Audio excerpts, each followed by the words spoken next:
Okay. Welcome. Isn't that crazy? I really hate myself because of that. Because Azaria and I were talking offline, off book or whatever, and I'm just like, oh, woo, woo, woo, sad, sad, sad. And then it's like action, and I'm like, good morning, party people.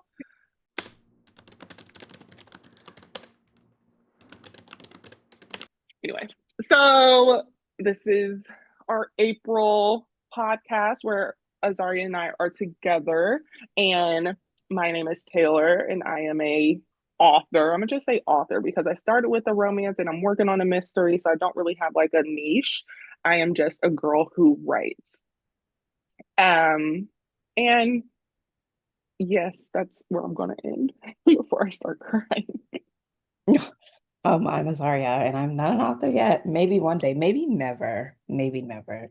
But maybe Mhm. one day I'll be an author. But I do have a niche. I'm a magical realism writer. And I was actually telling my creative writing students, that I'm thinking about delving like more into the nonfiction realm, not even Mhm.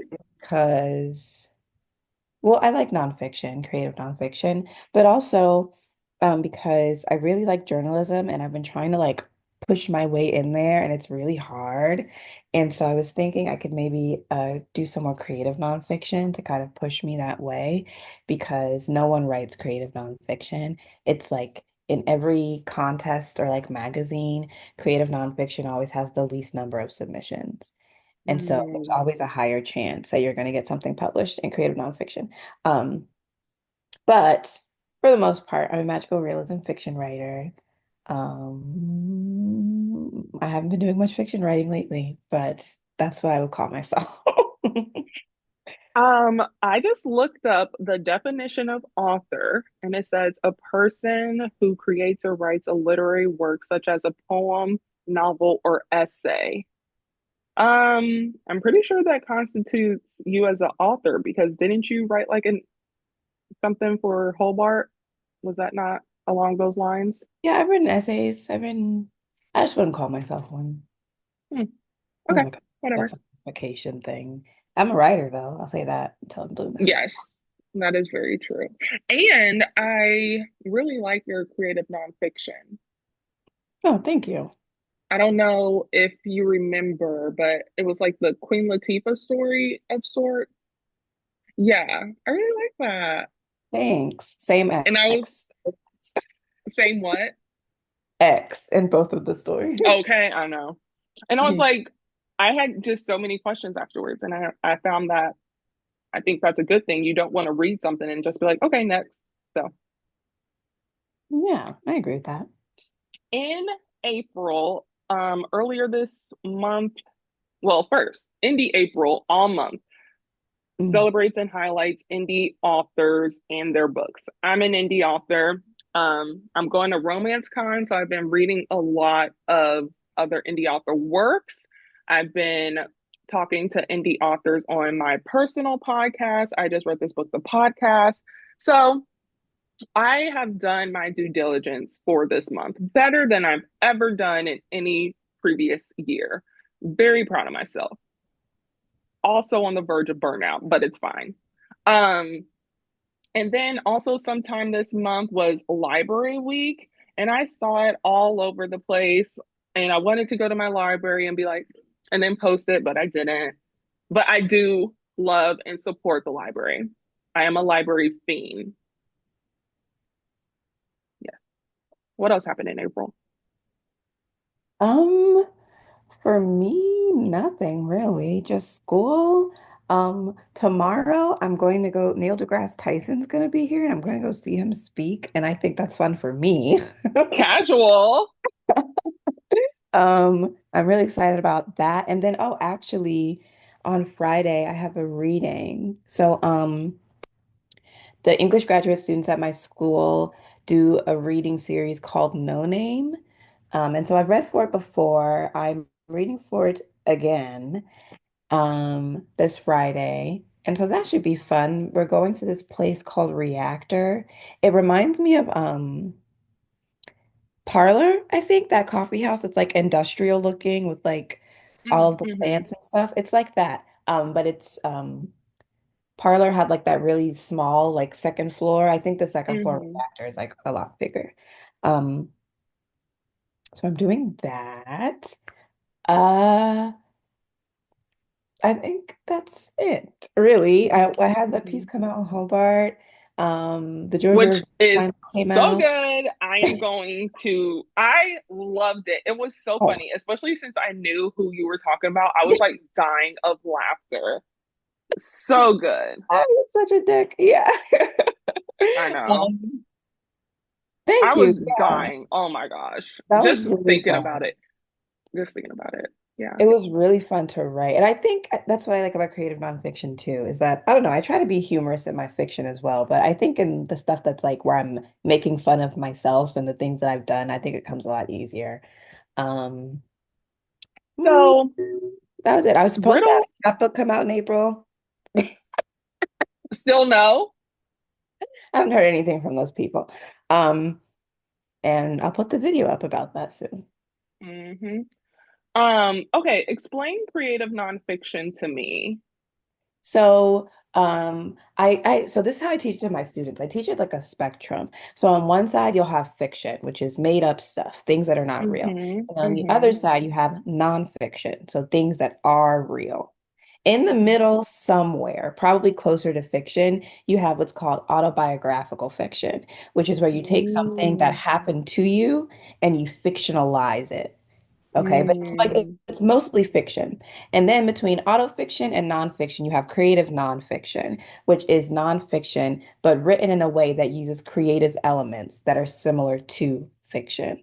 So you're going to use dialogue, you're going to make characters out of the actual people that are in the stories. You're going to put emphasis on setting, probably. Your characters are probably going to be dynamic to a certain extent, even if you didn't actually notice a change in them, like in real Hmm. life. It's going to have a plot of some sort, essentially. And I think when you think of it as a spectrum, you realize that something can technically be creative nonfiction, but look more like actual nonfiction. So it can look more like I use as an example, like a scholastic book about penguins. So like it can be Hmm. creative, but it can still look like it's made of factual information. Whereas something like March of the Penguins, I don't know if you remember that. That was so like big when it came out for some reason. Hmm. It was like narrated by Morgan Freeman, and the Hmm. penguins were like actual characters. So that's more creative nonfiction, but like it can Mm. sort of fall anywhere on that spectrum and still be considered creative nonfiction. I hope that Do helps. you, it started helping and then I fell off. Okay. But do you have a personal nonfiction book that you enjoy Like a or creative have read and nonfiction. enjoyed? Yes, creative nonfiction. Yeah, so there's actually, so I'll give you two names. One is called Born a Crime by Trevor Noah, the comedian. It's a very good book. Oh. It's a very good book. I really, really like that book. Of course, it's about like him growing up during apartheid in South Africa. He's very funny. Um, Hmm. yeah. And then there's another one called A Wolf at the Table by Augustin Burroughs. Augustin Burroughs is like a nonfiction writer. He wrote like five or six memoirs, and they're all Hmm. very good because he had a really Hmm. interesting and like traumatic life. But A Wolf at Hmm. the Table is specifically about his dad, who was an undiagnosed sociopath, so he had antisocial personality Hmm. disorder. He was very abusive, but outside of the home, he was a philosophy professor. So he was really like well respected. Yeah. Yeah. Um, What? and yeah, so it's just about sort of him growing up with this man in the house until I believe his father passed away. And then he Hmm. wrote another memoir about moving out of his home and into the home of a psychiatrist at the age of 16 Mm. and having a sexual relationship with that psychiatrist's son who was 32. Um, Traumatic life, like traumatic life. But he's What? good. His like I think his name is Augustine Burroughs now, but I think he was born like Christopher or something, and he like changed his whole name to kind of like create some Hmm. distance.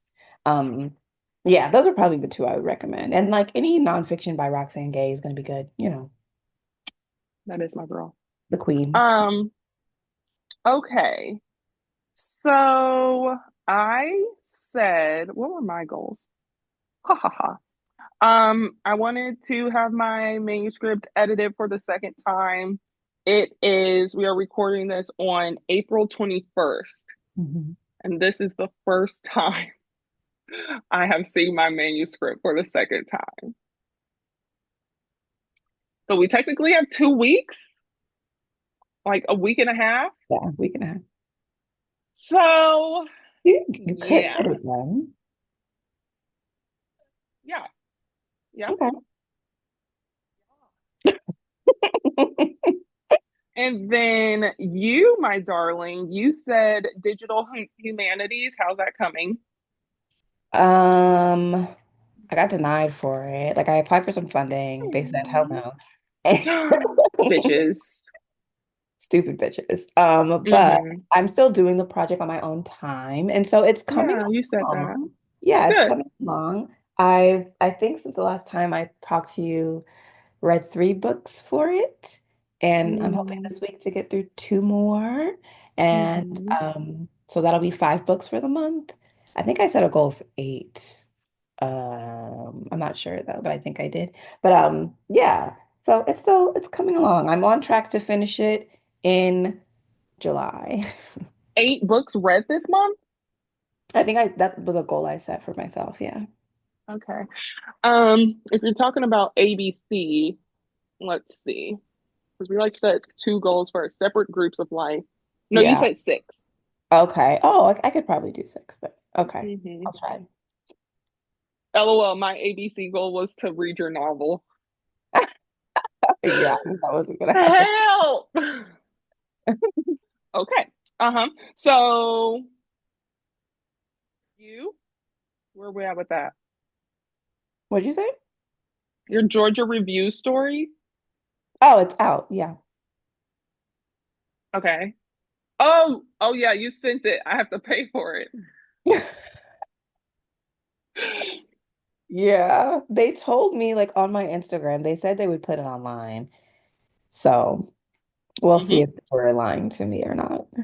And then my girl wrote a free story to read in the whole bar, and so good. So good, so funny. It could even be relatable from back in the day because we have grown from our past. Yeah. Um, what was the title again? It's called An LLM Writes a Breakup Text to a Fuckboy, I think, or writes a fuckboy a breakup text, something like that. Let me look It's a because little long. the proper name is To Die. I'm going to clip you, by the way. All of these like positive things you're saying about me. I'm just gonna clip it and play it in the morning. Make it Oh my ring, gosh. something like that. When did you write it? When did I write it? When did it come out? April 6th. Yeah, they Okay, are organized by date.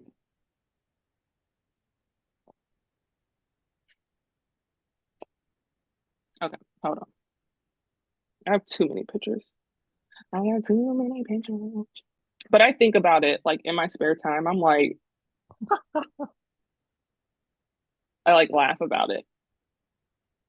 And excuse me, I don't have spare time. Just, Right. whenever my brain. Yeah, while I'm doing something else and inevitably get distracted for a second. Mhm. And LLM writes a breakup text to your fuck buddy. There it is. That's what it's called. Yes, please. And it's such an easy read, literally maybe like 2 to 3 minutes. But if you're in a fuck buddy state, in my unpopular opinion, you should have it recorded and play it every morning until you get out of that situationship of sorts. Oh my gosh. I so that piece came out. I didn't tell my other friend about it. Maybe I should. But I was because of the books that I was reading, there's like a woman in there who just like is dating this fuck boy Mm-hmm. and he's like they're like having sex on the regular and she thinks they're exclusive and then he marries a whole other woman Mm-hmm. and moves her in. And not only is he married that other woman, but this his wife now will like set up the bedroom for him to have sex with even other women. Is this true? Yes, this is a true story. And all this lady can do is talk about how much she still loves him and like the prison of monogamy and how it's rooted in capitalism. And I'm like, okay, okay, fine. But like if you want to be exclusive and he is not being exclusive, Mm-hmm. he's still like that's still Mm-hmm. a violation. Like we can talk Mm-hmm. about polygamy or polyamory or whatever, but that's not what you want to do. So like, Mm-hmm. oh my gosh. Mm-hmm. And I my theory, I have a theory about this. You can tell me if I'm wrong. Maybe we should cut this out. I don't know. But this is just me and you. Aww. Um, Well, yeah. as a whole, for me, good for you, not for me. And I don't even like sharing my food. So I'm definitely ain't about to share my man. I feel similarly. Like I only like to share certain things, period. Mm-hmm. Um, yeah, and also it's like if even if I was to do something like that, I would have to feel confident that we were doing this not just because you want to be able to have sex with whoever you want whenever you want. Mm-hmm. Mm-hmm. Like I don't know. I don't For me, the reason behind relationships like that, it just never makes sense to me. Mm. It just sounds Mm-mm. like bullshit, like every Mm-hmm. time. Um, yeah, like you just want permission to have sex with other people. And it's like you could do Mm-hmm. that and like just not have sex with me. And like that sounds like it would be fine. But Or you can do that and we not be exclusive. Like, why do I have to be your wife and you still need to be out in these streets? there's that too. It's usually a double standard for the relationships like that, where the woman has to deal with other women coming into the Mm-hmm. relationship, but the man doesn't have to deal with other men coming into the relationship. There, I've even heard Mm-hmm. stories of it being like, well, like the husband's like, we should open our relationship to women so that the wife Mm, can only have sex with other women and not men. mm, And mm-hmm. it's like, then what are we doing this for? This is for you. Like, Mm-hmm. it's not for the Mm-hmm. relationship. It's not for me.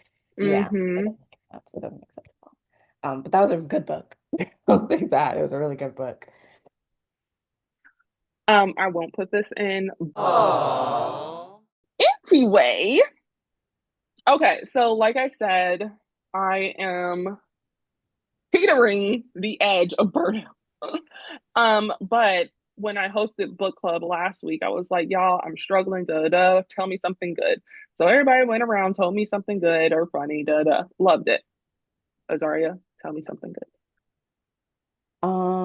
Tell you something good. good. I don't damn well I don't have anything good to tell you. Wow. Things are like not going great, so I don't know what to tell Oh you. my gosh, it's sad. Sorry. Wait, let me think. Um, Something good. Something good. Wow. This is really unfortunate. All right, should we skip it? Can you tell me something good? Maybe that'll inspire me. Uh, tell me something good. Wow, wow. Okay, I guess I can tell this. So, like I said, I finally started my second round of edits on my manuscript, Mhm. and I'm reading it, and I'm like, you know, dirt off my shoulder. This is the best shit ever. I dare y'all to come at me and think that this ain't real. Like, I just feel in my writing in the first five chapters, I just feel very confident right now. Well, that's good. I mean, shoot, start off strong. But Um, that's me when I read, anytime I read my writing, I literally think that I am the greatest. well, I think that sometimes too. I definitely don't think it straight through a few chapters. I think of it like a scene at a time. So like Mm-hmm. right now, literally today, I was thinking about a scene from Project Girls where there's a 4-year-old daughter, the daughter of one of the main characters, and she like meets this new person for the first time. And I don't know, it's a very cute scene. And I went back and looked at it, and I was like, wow, that's a good scene. Like I'm a prodigy. I'm excellent, brilliant, Yes. amazing.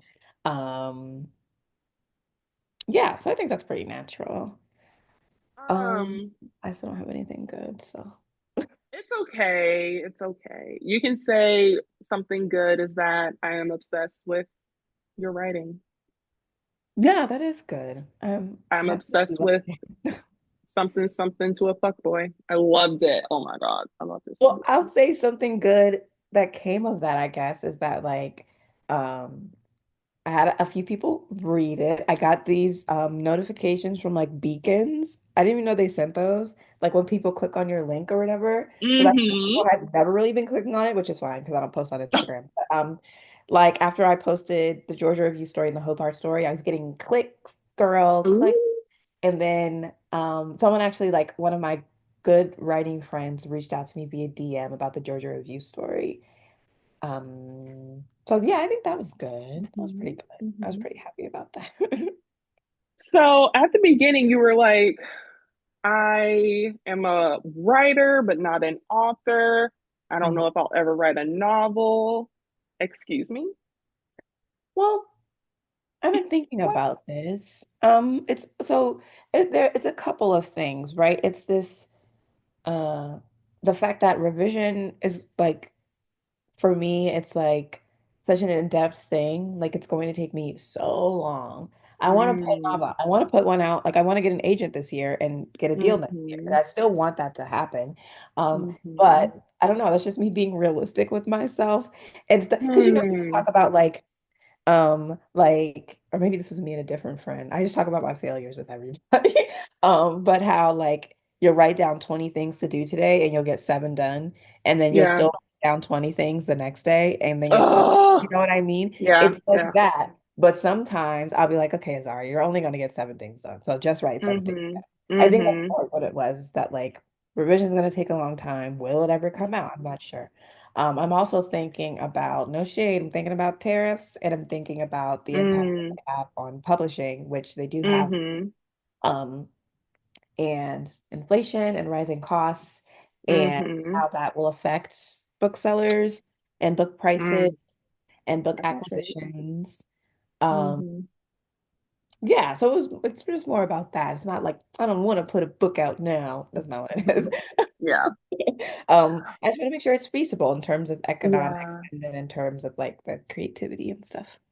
Oh my God.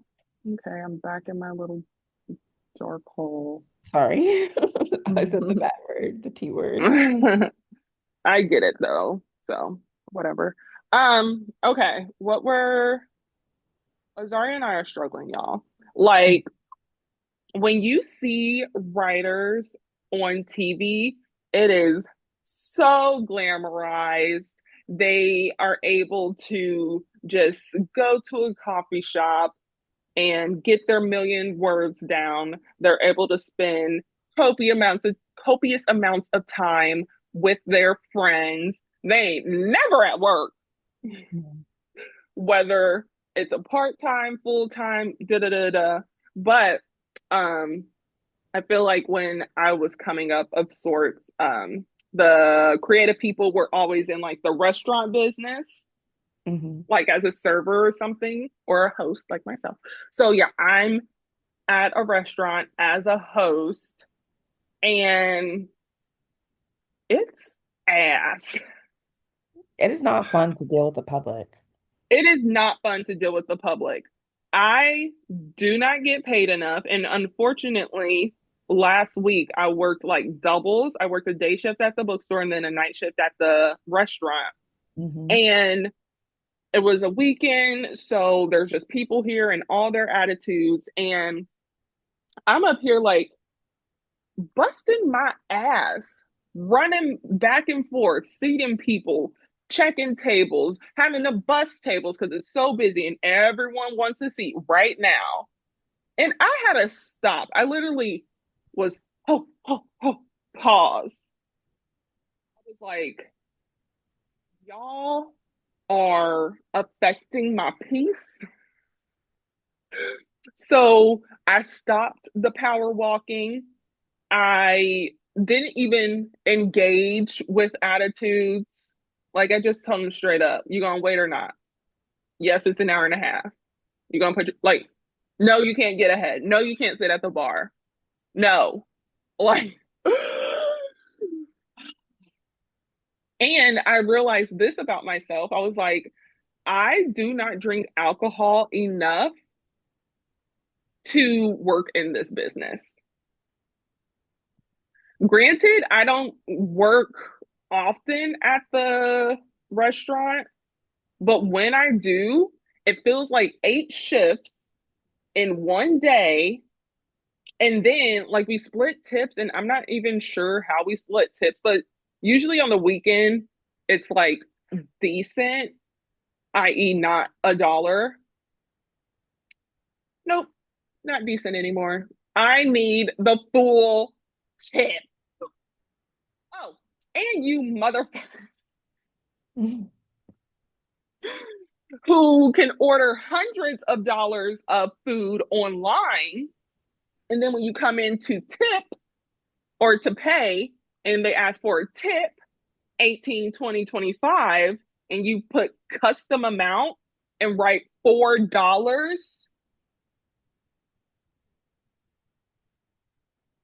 y'all just better be happy I don't make it. I don't make y'all food. I mean, that's definitely the restaurant business. It sounds like to me. It's like, so Taylor's a host, I'm a server. I've been a host before though.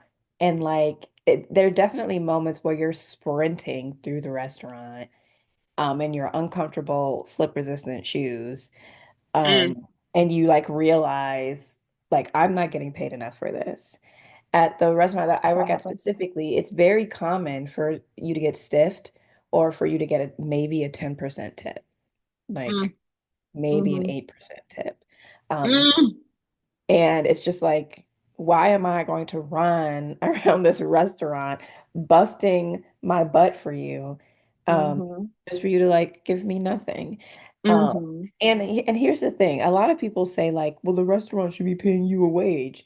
I agree with that personally. I'm like maybe one Of of the course. servers that I would rather get a wage from a restaurant than to depend on tips, even if that means my pay gets cut, because then it's guaranteed. Right. I would much rather that. But Mm-hmm. here's the thing. Here's the thing. You know they don't pay me a livable wage. You know Mm-hmm. that you are expected to tip me because they don't pay Mm-hmm. me a livable wage. So if you are not going to do that, maybe you should eat at home. Mm-hmm. Maybe you should get takeout. And if it's like a small takeout, then you not tipping is not going to be a surprise. But if it's like a ton of takeout, I think you should tip. I think you should tip regardless, but like I just Yeah. know how people work. Um, Mm, I really wish that people would stop patronizing these restaurants mm-hmm. just to be like, well, the restaurant is unethical. And that's why you Mm-hmm. here twice a week because it's so Ah, unethical. Like, you know what I mean? Um, but yeah, and like people dealing with the public sucks because they want what they want and they want it right now. And they feel mm-hmm. like because they're going to overpay for eggs or overpay for sushi, then that entitles them to have what they want right now. And a lot of the Mm-hmm. time, that's not the case because of, I don't know, rules like the rotation, how many servers you have Mm-hmm. on staff, or Mm-hmm. because like you're packed and you're on a wait and there's like nothing you Mm-hmm. can do about that. There's nothing you can do to make the tables flip faster. There's Mm-hmm. nothing you can do to make, because I don't know if you've noticed some people, they're like squatters in restaurants where they'll eat and it'll all be bust and they'll just sit there and talk Uh-huh. like this is a coffee shop. No, this is a Uh-huh. very busy restaurant and I would like for you to leave. And it's closed. We're closed, and you're still here ordering drinks. Da da da. Yeah, that's what I was gonna bring up. Those people, especially when it's a busy night, and apparently there's like some sort of math. They're like, if it's a two top, they're here for like an hour and a half, and I'm like, That's too long. that is too long. Okay, so Nick and I went to dinner. I timed the fuck out of us. I was like, I need to make sure I'm not part of the problem because I can't live with that. And we're not. Thank you.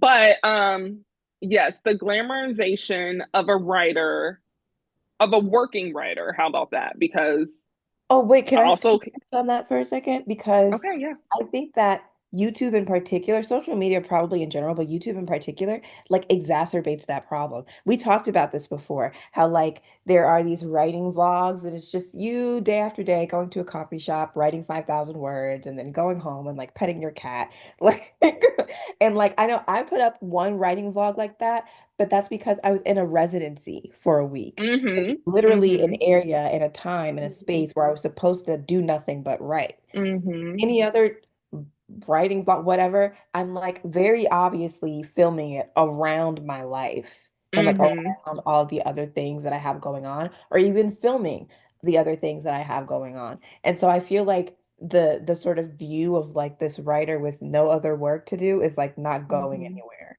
Mm-hmm. because of social media and how pe phony people are.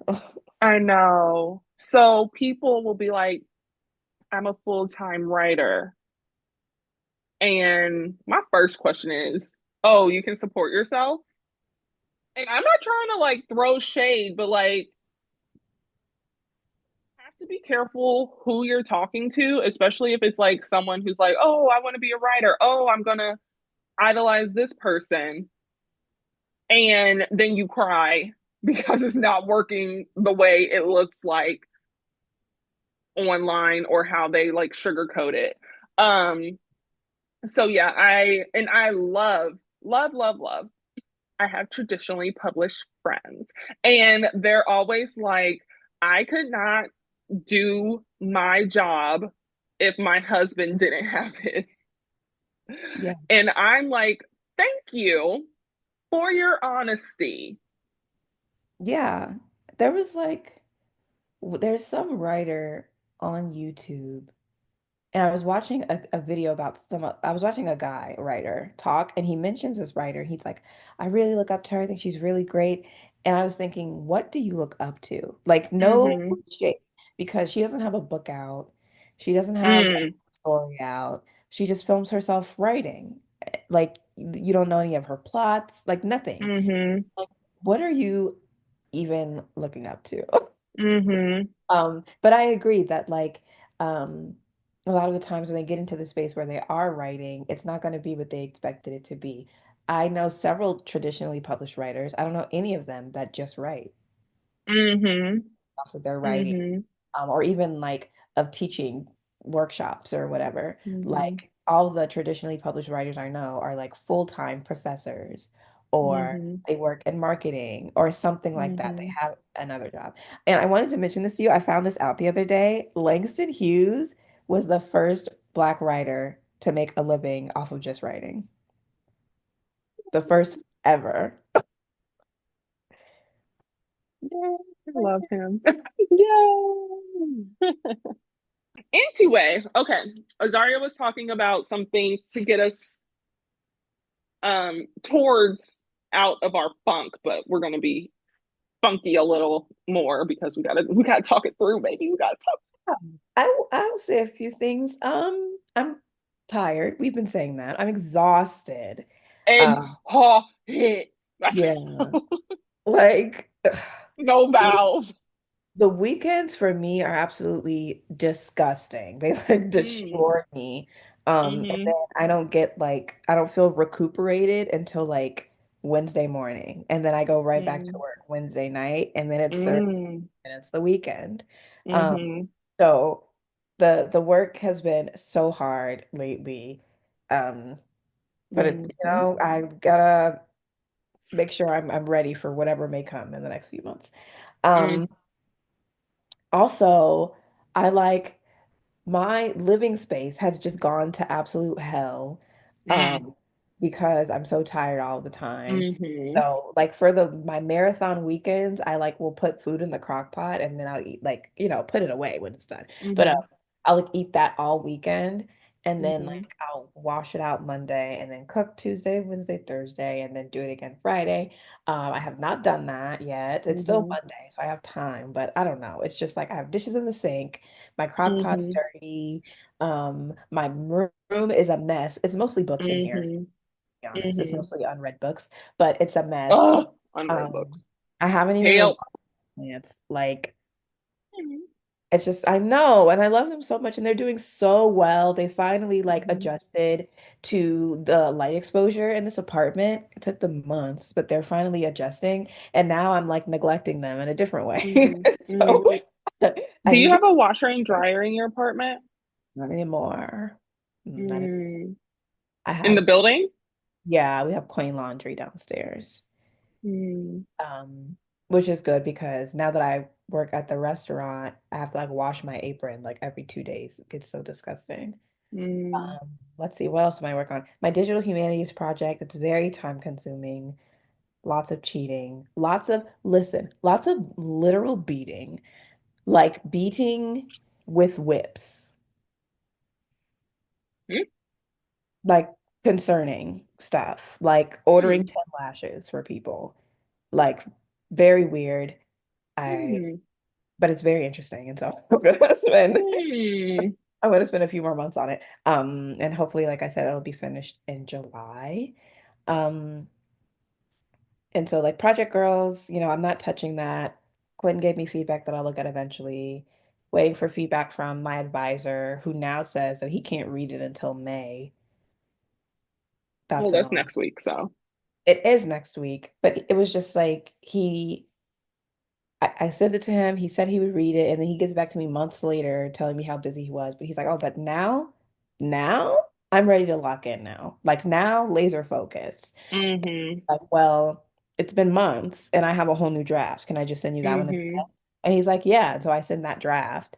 And then he says, oh, I can't look at it until May. But May, I'll be locked in. So Mm. I don't know if Mm-hmm. he's gonna look at it at all. Um, I still have to like be chipping away at my dissertation. That's not going well.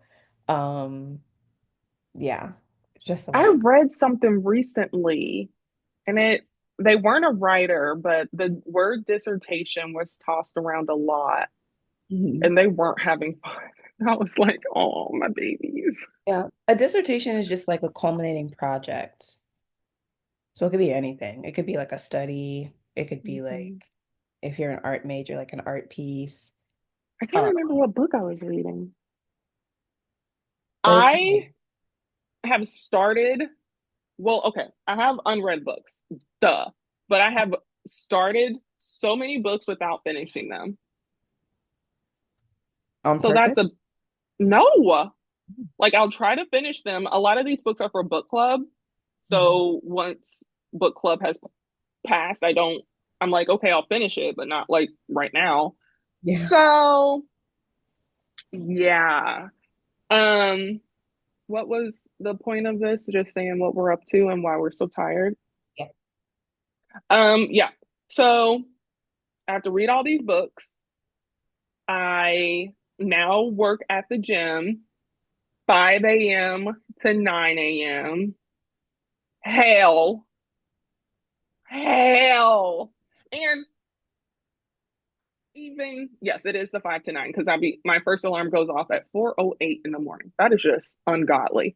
So I'll get to the gym and I'll go in at like 4:55 and I'm like setting up, but I have to like sneak in the side because people are standing outside. And so I'm I sneak in and I start setting up and it's like 4:57 and they're like yanking on the doors. I can't. It low key mm-mm, mm-mm. Because if you have to be at the gym when it opens, in my unpopular opinion, the least you can do is wait in your car until 5 a.m. when the doors will be unlocked. I support And that. I went to work today and I pull up at like 4:50 and people are already in there. So I'm like running in, like, oh God, no one closed last night. Woo woo woo. But then apparently we were double scheduled, so somebody else was there, blah blah. But I'm just like, it's 4:50.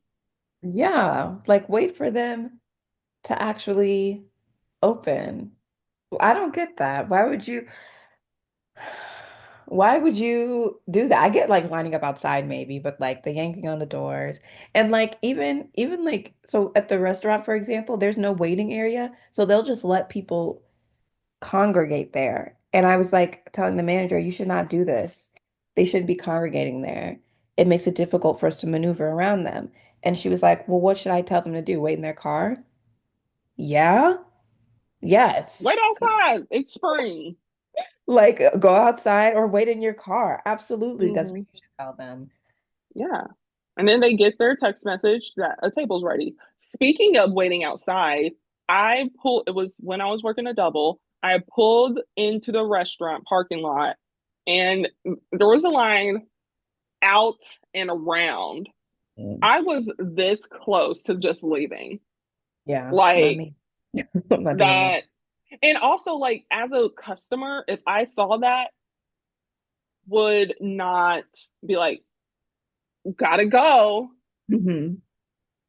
find literally anywhere else to eat. And I'm like, y'all, this food is not that good. But isn't it crazy how they can have lines wrapped around the building, but you still feel like you're not being paid enough? Oh, I'm not. That's But that's why what I'm saying. Like, isn't it crazy that they can have this booming business and then the yeah, employees? exactly. I remember when I was on the phone, he was like, oh, how much do you want to get paid? And this is like, I'm not going to say like a rich part of town, but it's like a well known whatever, whatever. And so Mhm. I was like 18. And then I was like, let me know if I'm highballing or if I'm not talking high enough because mama needs every penny. And he was Right. like, you're actually asking for entirely too much. And I was like, huh? You're next door to one of the most quote unquote notorious hotels in Indianapolis. Yeah. I work at the gym.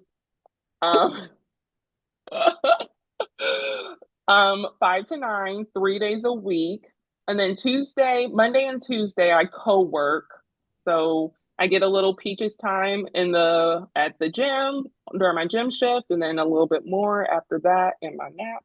Um, and then Wednesday is hell. It's a long It's day. my last day at the gym at 5 a.m., get off at 9. That's also the day that I spend the entire day with my nieces. And as soon as they get up at 8:06, they're calling me, like, when are you coming over? Woo, woo, woo, goo, goo, goo. And I'm like, I have to take a nap. Call me at noon. So they're like berating my mom. Is it noon yet? Is it noon yet? Is it noon yet? And then my mom's like, get your ass over here before I lose it. And I'm like, I want my sleep. And then um I had to work that double on I think Thursday and Friday. Yes. And that sucked. So now I took Friday off. Excuse me, Thursday off. I'm not that's my rest day. Yeah, those marathon days are really, that's what I call them. Like, Mm. they're really difficult. And like, if you Mm-hmm. can't at least get like an hour, hour and a half of rest in between, it's like, Mm-hmm. you're just like running on fumes after a while. And those are the days where I find it like the hardest to like come back from. Mm-hmm. Mm-hmm. Trying to escape. I don't think I have anything to do Saturday or Sunday this week. Maybe Sunday, but not Saturday. And it's independent bookstore day, but I don't care. I'll order something online. I'm not leaving my house. Yeah. I mean, and there are so many independent bookstores out there. Who would you even like choose to patronize? Hopefully not the one you work at. Hopefully you're not also buying books there. Unless you get a discount. Do you get a discount? Oh, Yeah, okay. babe. Never mind. Oh, I would I do will. that for books. I get a discount. Well, obviously, I get like an employee discount at my bookstore. And then at Loudmouth, I get a 10% discount, like as an author. So Hmm, I love that. not bad. And then I went to this other bookstore because it was their birthday. And I had a gift card from last year. And then I found another gift card from this year. I was like, Rumbo. Books, 3 books. Okay. I just So it know was a the, good day. hold Oh on, my God. hold on. Where is it? So we are almost at 40 subscribers. 4040. That's crazy. Um, did you see? I sent you that TikTok that I did, right? I don't think so. I should have. Oh, I got a new hair straightener coming. Ooh, Yeah, that deep. I've never seen you with straight hair before. My mom, my mom was like, "When are you going to get your hair redone?" I was like, "Shut up." Right? I haven't talked to my mom about my hair. Don't need her to judge me. Oh my Okay. gosh. Are we ready to move on to the plan? To like how we plan to get out of this area that we're in?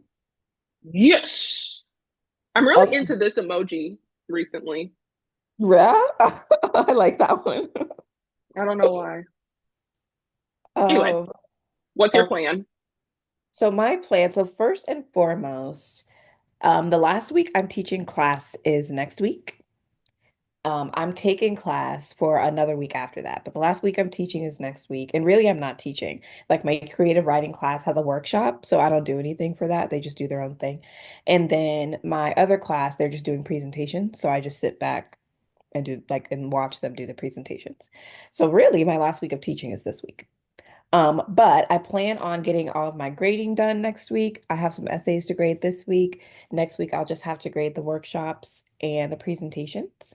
And then after that, my students will be doing revisions on certain workshops, but as long as they complete the work, they get an A for that. It's not really like something that I have to go through in depth. So I only have like a few more weeks to worry about the current semester. I have one more essay to write for my class, and then I'll be done with my coursework for the entirety, for the duration of my PhD. I won't have to do any more coursework. Yay! Yay! I'm hoping that this week or next week we'll get some information about the training for that asynchronous course I have to teach during the summer session. But that should really, it shouldn't be too extraneous because it's all online and asynchronous. So I'll just be grading throughout the summer as they submit assignments. I have an actual written out plan for working on my dissertation. So essentially, I was going back through it, and I'm sure you noticed this in like the little part that you read. There were like so many typos, and that was because I was dictating it, and I was just like, I'll go back and Um, like fix it later, and I just mm-hmm, went back and fixed it. So over the next like over the summer, essentially. I just want to go back through what I already wrote, fix any errors, cut a bunch of stuff that I think is sucks now. So I'm gonna cut a bunch of stuff. And so then when the next semester starts, I'll be ready to just pick that up and keep going.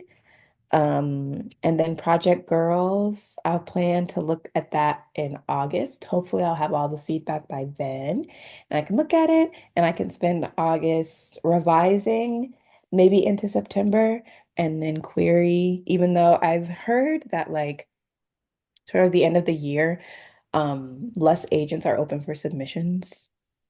So I might have to wait until the top of the year. I don't know which was though. supposed to be this year. Yeah. I did get the book written though. I'm happy, proud of myself for that. So maybe Mm-hmm. move things back one year. We'll see how that goes. That Um, happened. and I'm hoping next week to like put my, I'm not even gonna try to do it this week, but next week I want to put my house fully back in order, make it a functional place to live again. I need to repot some of my plants, so I'll probably do that next week too. And if, yeah, if I can get that done next week, in addition to like getting my grading done next week, I will feel a lot lighter, I think. Mm-hmm. I'm Mm-hmm. still going to be working during the summer, except for, our ABC time, um, Mm-hmm. that we're planning out for that like 4 or 5 days. But without like the coursework and the grading and stuff, I think it'll be Mm-hmm. a lot easier. So that is my plan. Let's see if it works. I've abandoned plans before. So let's see if it works for me. Um, yeah, LOL. I was looking ahead earlier in my planner, and I think I said that book one would be done in June, but I don't know what she was talking about. That's not happening. I don't know what she was talking about. Maybe like for me, well, okay, so finish the second round of edits, and in May, all I want to do is read, catch up on what I started and haven't finished, catch up on what I bought and haven't even brought into my house. Um, yeah, May will be a lot of reading. I'm not writing in May. Um, and then give it to you. And yeah, maybe I can like work on that during our ABC trip. Um, your edits. So it sounds not bad, but I know it's not as easy as it sounds. Yeah. So to be able, I think I just said this, for me to just like do a little some every day, but really just 2 days that are scheduled is a little, or do whatever I can during the 5 to 9, and then Monday I co-work, and then another 5 to 9 on Tuesday. Tuesday I co-work, and then any scraps in between. I'm current I'm currently on chapter 5, and in a perfect world by the end of today I'll be at 15. So, Okay. so So you're like, that's all, is that all you're doing for the rest of today? no. I'm Because I think it's also cold. the rest of today, girl, you want to know? Hold, hold. So, what I will be doing on this day, aside from getting to chapter 15 in my manuscript, Mhm. Jodi Picoult did like a author talk. Do you know that author? She did an author talk and I signed up for it, but I wasn't able to see it live. So they recorded it. So I want to see that. And then I got to get a game plan for Thursday, which, whatever. I have 2 podcasts to edit and then read a whole book for that podcast and then write an itinerary to send to the people who are attending the inaugural reading retreat hosted by Taylor Bridgeforth. That's a lot. Mhm, mhm. That's a lot to do. And I Good still have to luck. take my nap because I'm not meeting my friend to co-work part 2 until 3 p.m. Oh, okay. Yeah, you got a nap time in there. Yeah. Well, good luck. What did you get Unfortunately, off it's of? the reading that takes so long. And I wish I could get into audiobooks, but it's not my jam. I tried that too recently and I don't like it either. I don't know why. Because I like listening to videos. I Right. had I don't listen to a lot of podcasts, but I do every now and then and I enjoy it. But like, I don't know. Yeah, I can't get into audiobooks. Yeah. So what I'm actually going to do after leaving here is like read until I fall asleep because sleep is the best thing in the world, and then get back to it. He's the worst. And you need a bath. You need a bath. Needy. Every time I Zoom with you, he's right there. Girl, I've been hearing glass, like things falling down and shit. So that's why I was like, I'm gonna just hold him. I'm gonna just hold you, you crazy boy. You crazy boy. Say hi. Okay. Yeah, we talked about, well, did we talk? I talked about my May goals. It's just read, read, read. What are your May goals? Oh, okay. Let's see. Do I have some written down? Um, hmm. So there is, I have two May goals. Mhm. So one would be to submit to this writing contest that I have written down. It's just an emerging writing contest. And my second make goal actually would be to make sure that I vote in the general election in my city. Mhm. I'm trying to do like a mail-in ballot. My city is one of the very many cities. Actually, I think the state might be trying to do it, but they're trying to pass like a voter suppression law. Not unlike the SAVE Act, which I thought had been defeated. It is not. It's thriving. Mhm. But yeah, they want to pass a voter suppression law that's very similar to the SAVE Act for the state and local levels. And so I've been, I was a petition volunteer prior to this, like trying to educate people in the city about voting. But also, got to make sure that I vote myself. And so Mhm. got to make sure I do that as well. So yeah, two goals, those are doable, I think. The writing contest might be hard because I think the word limit is 3,000 words and I need like at least 4,000 to make a point. So that'll just challenge me a little bit, I feel like. Was texting your fuckboy more than 2,000? No, but it was nonfiction and like a different format. And because of the format, I don't know, I could just do Mm-hmm. different things that took, a lesser amount of words. So maybe, I mean, I could take like a similar approach and use like a different format. Mm-hmm. I would just have to come up with something. Mm-hmm. Yeah. So we'll see. Yeah. Okay, well, I need to get off of here because the nap is calling me. And my dogs are fighting below me, so get. So let me just go before I end up on CPS.com. All right. See you later. Miss you, love you. Goodbye.